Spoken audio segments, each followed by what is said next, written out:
ada RUU yang mengatur seperti itu. Intinya kan di situ kan. Ya. Semuanya yang balen kira-kira ya pindah KTP. Nah, kira-kira demikian Mas kalau kita rangkum itu intinya aturan ini sebenarnya seperti apa sih untuk mengkhususkan wilayah-wilayah yang sekarang memang ada migas ini. Saya kira itu silakan ditanggapi waktunya Mas Bisman sekarang yang jengker. Silakan. Oh, no, berarti apa tuh saya? Iya. Loh, ini temannya nih. Banyak. Nang kota tolong aku. Itu adalah bos BOP. Dan dia itu mengandalkan BOP, nggak mengandalkan DBH migas berarti itu. Sudah tahu. Itu. Yo, pin kelok ketok ngene lho. Jadi itu diberikan pas kalau nggak 4 bulan yang bulan sekali gitu. Ya. Atau saya dibayar petang bulan bisa. Itu komisi 7 mestinya datang ke situ ya. Apa? Guru swasta. Di negeri, Sekolahnya bisa di negeri. sekolah negeri. Guru Cuma dia swasta. kan gurunya Iya, iya. guru bantuan. Iya. Oke, terima kasih. Alhamdulillah senang sekali saya malam hari ini banyak mendapatkan masukan. Nanti satu-satu akan saya jawab. Tetapi yang terakhir dulu sebagai disclaimer, saya betul memang ketua tim menyusun undang-undang migas. Bertahun-tahun saya menjadi ketua tim dan prestasinya adalah undang-undang migas itu sampai hari ini tidak selesai. Itu prestasinya. Jadi sampai hari ini dibikin seperti itu ya? iya betul Pak. Kan satu undang-undang paling nggak 5 miliar. Yang kedua keluar negeri. Yang bertanya juga saya keluar negeri. Jadi itu keterlaluan sudah sebenarnya keterlaluan. Oleh karena itu saya sudah resign sebenarnya dari DPR. Jadi sudah tidak menjadi DPR karena terlalu gampang nyari duitnya. Tapi alhamdulillah tidak nyari itu saya. Jadi itu yang namanya prestasinya. Dan hari ini saya informasikan undang-undang migas berproses itu masih dalam tahap penyusunan lagi. Dan karena saya sudah di luar, tidak di DPR lagi, maka saya termasuk sekarang itu yang mengkritik juga kenapa kok tidak selesai. Nah, oleh karena itu sebenarnya suatu ketika pada saat saya masih di DPR, tapi on the record, jangan kencang gitu. Saya menerima audisi dari DPRD Kabupaten Bojonegoro. Alhamdulillah satu pun nggak dikenal saya. Jadi saya terimanya enak gitu. Satu pun Malang. Apa? Aku di Malang. Satu pun nggak ada yang kenal saya kan. Ada 7 atau 8 orang terus 2 orang sekretariat DPR. Ya Allah, ada cuma ini nggak ada di bawah juga itu. Ya sudah, sana satu tanda tangan harus menyampaikan masalah. Saya terima, oke, terima kasih. Dan bisa ingat mau dewi pada lagi pasti nggak bisa kenal lagi. Itu ya tahun 2010-an berapa lah kira-kira begitu. Nah, itu bapak-bapak itu ada itu rekan-rekan yang terjadi. Dan sekarang masih proses penyusunan sebenarnya. Kalau misalkan rekan-rekan mau, yuk sama-sama ini kita bikin sesuatu yang bisa menekan untuk pembuatan undang-undang itu. Salah satu contohnya itu begini. Migas itu adalah urusan pemerintahan yang 100%. 100% itu sentralisasi. Jadi tidak ada urusan pemerintahan migas baik itu di provinsi maupun di kabupaten kota. Itu hampir sama dengan kemarin tambang. Tambang itu undang-undangnya tambang mineral dan batu bara. Undang-undang 3 tahun 2020 itu sentralisasi, tetapi akhirnya didesentralisasikan ke daerah provinsi saja. Hanya beberapa tambang kecil, pasir batu, logam, galian C itu diberikan lagi ke provinsi, tapi kan lumayan. Tetapi kalau untuk migas tidak, semuanya itu 100% pusat. Itu yang menjadi catatannya. Oleh karena itu kalau ada kajian-kajian di daerah, bagaimana eksistensi Bojonegoro agar lebih didengar di nasional, saya kira itu menjadi penting. Yang kedua, teman-teman, sudah ada contohnya. Satu kakak kita, Kaltim itu pernah menjadi daerah migas terbesar nomor 1 nomor 2. Kaltim hari ini masih banyak jalan rusak, nggak kaya juga, miskin juga. dan masih beroperasi blok. Bekasnya total itu yang sekarang diambil alih, bekasnya total diambil alih petani. Yang kedua Rio nggak kaya juga. Rio masih banyak tingkat kemiskinan juga tinggi, jalan-jalan juga rusak, masih banyak bencana juga. Kalau berikutnya adalah Jawa Timur dalam hal Bojonegoro, ya jangan sampai. Kalau Rio dan Kaltim ini kan sudah decline, sudah mulai menurun. Nah, Bojonegoro baru kan kita mulai tahun beberapa tahun terakhir ini. Ya, turun tapi maksudnya dibanding yang lain menaik, gitu. Nah, oleh karena itu teman-teman turun sebenarnya secara nasional turun. Oleh karena itu, apakah ini nanti Bojonegoro juga akan sekedar migas ya sekedar lewat saja, tetapi tidak mampu memberikan manfaat yang sebesar-besarnya bagi masyarakat ini yang menjadi penting. Terus yang berikutnya yang tadi disampaikan Pak Zazid, PT SER, saya juga baru tahu PT SER namanya aja sekarang. Nggak ada hubungan apapun sebenarnya dengan apa namanya perusahaan apapun saya enggak. Bukan penyusup ya sih? Menyusup sebenarnya, tapi Bukan akhirnya PSN. bahkan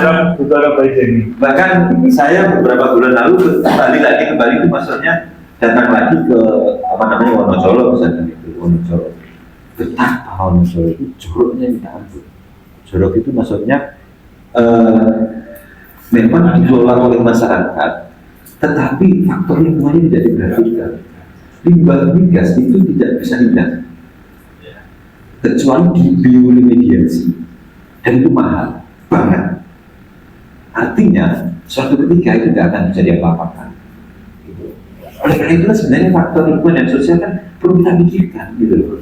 Ya nggak apa-apa dikelola masyarakat, tapi yang rapi, yang bersih, safety-nya ada dan lain sebagainya itu yang menjadi penting. Dan yang berikutnya rebut tadi misalkan Pak. Saya istri ini orang Palembang, kadang-kadang mudik di Bojonegoro, kadang-kadang mudik di Palembang. Palembang itu dalam migas juga. Yang membedakan Palembang dengan Bojonegoro, Palembang itu sudah ada merebutnya tanda kutip tadi. Dengan apa? Namanya illegal piping, mencuri dia. Jadi pipa-pipanya dibocori. Jadi kalau Pak Yaya di luar negeri,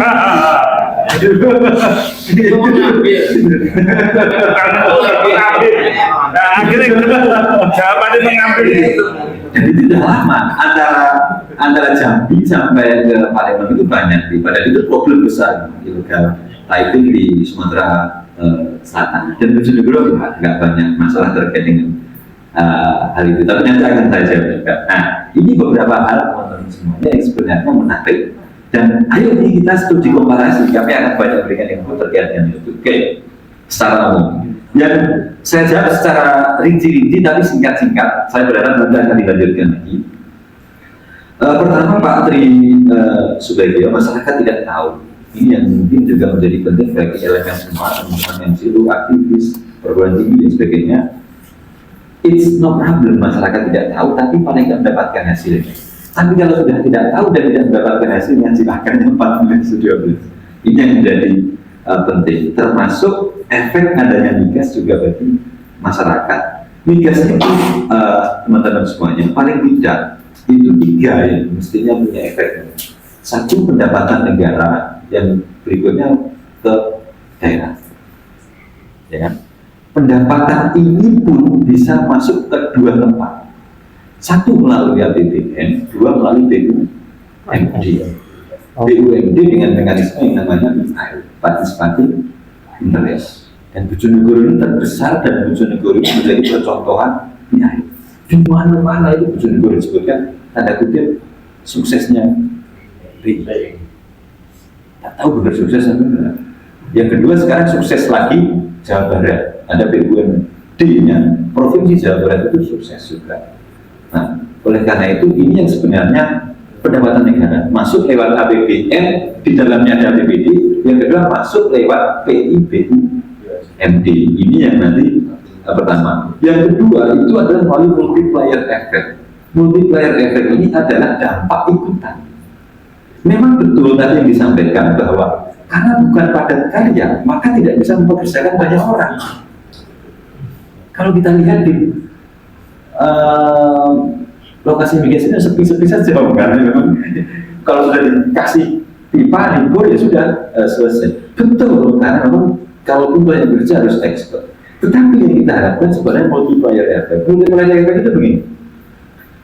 Maksudnya ekonomi atau hasil migas itu tidak hanya diambil terus hilang, tetapi diambil bagaimana tapi menggerakkan ekonomi sektor lain. Maksudnya begini. Kalau ternyata di situ ada migas, ada pekerja, ada warung, ada kos-kosan, ada industri menghasilkan tenaga kerja, itu dan sebenarnya diharapkan. Oleh karena itu sebenarnya membutuhkan pemimpin-pemimpin, entrepreneur yang mampu menggerakkan di daerah. Kalau tidak bisa bekerja langsung, paling nggak namanya multiplier effect. Gitu. Sehingga efeknya itu berganda. Ini yang sebenarnya menjadi penting terkait dengan industri migas. Kalau tidak begitu, ya hilang, karena duitnya kan langsung diambil Jakarta. Nah ini yang bapak-bapak yang mungkin nanti bisa kita bahas secara banyak. Yang ketiga betul melalui CSR. Apa bedanya CSR dengan BBM? Kalau CSR itu tanggung jawab perusahaan yang dibebankan kepada perusahaan, apapun perusahaannya, melalui undang-undang PT. Dia tidak menyebut industrinya apapun, itu wajib CSR. Dan itu boleh apapun, tanda kutip ya, dan siapapun. Ya kan tanda kutip ya maksudnya, walaupun ada ketentuannya. Yang kedua, kalau PPN itu diwajibkan melalui industri yang mengelola sumber daya alam, migas dan tambang, dan harus untuk masyarakat itu. Itu bedanya. Oleh karena itu Pak, saya tawarkan di masyarakat, ayo kita latihan PPN, saya mau. Diagendakan. Mau dengan desa, mau dengan Karang Taruna, mau dengan pemuda, 5 orang saja, 10 orang saja, di balai desa atau di warung, kita akan bantu pelatihan dengan masyarakat mengenal PPM, mengenal CSR, termasuk dan lain sebagainya. Nah, itu tentang hasil yang bisa didapatkan dari migas. Yang terdegatnya adalah yang dari tetap Pak Tri sebagai pemanfaatan migas yang harus diawasi. Bagaimana mungkin mau mengawasi kalau kita tidak punya kemampuan dan pengetahuan? Oleh karena itu kami juga menawarkan agar kita punya pengetahuan dan kemampuan. Yuk, mau kalau bikin pelatihan kami dengan senang hati, siapa dia. Pelatihan itu tidak harus di kelas, tidak harus di hotel. Jenggeran begini, asal kami nanti kasih modul, ada jam berapa, mau short time oke, mau menengah oke, mau 3 hari seminggu juga kami punya modulnya.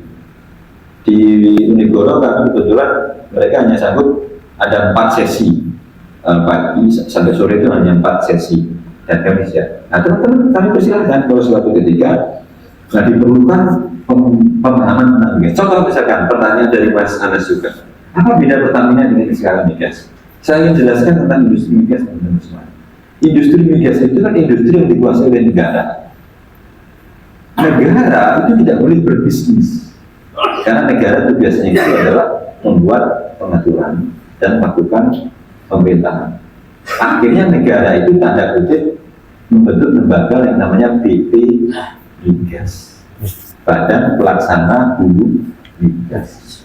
BP Migas inilah yang berkontrak dengan perusahaan migas yang disebut dengan KKKS, kontraktor kontrak kerja sama. Namun demikian tahun 2012 melalui putusan Mahkamah Konstitusi, BP Migas itu dibubarkan karena dianggap inkonstitusional. Kenapa? Kira-kira begini alasan Mahkamah Konstitusi. Kok bisa negara berkontrak dengan perusahaan? Padahal dalam hukum kontrak, kalau saya berkontrak dengan Mas Anas, maka kedudukan antar para pihak itu sama. Artinya, kalau negara berkontrak dengan perusahaan, maka kedudukan negara dengan perusahaan itu sama. Kok bisa? Negara kan harus lebih tinggi. Kira-kira alasan Mahkamah Konstitusi seperti itu, sehingga dibubarkanlah SBB Migas. Sementara diganti SKK Migas. Sementara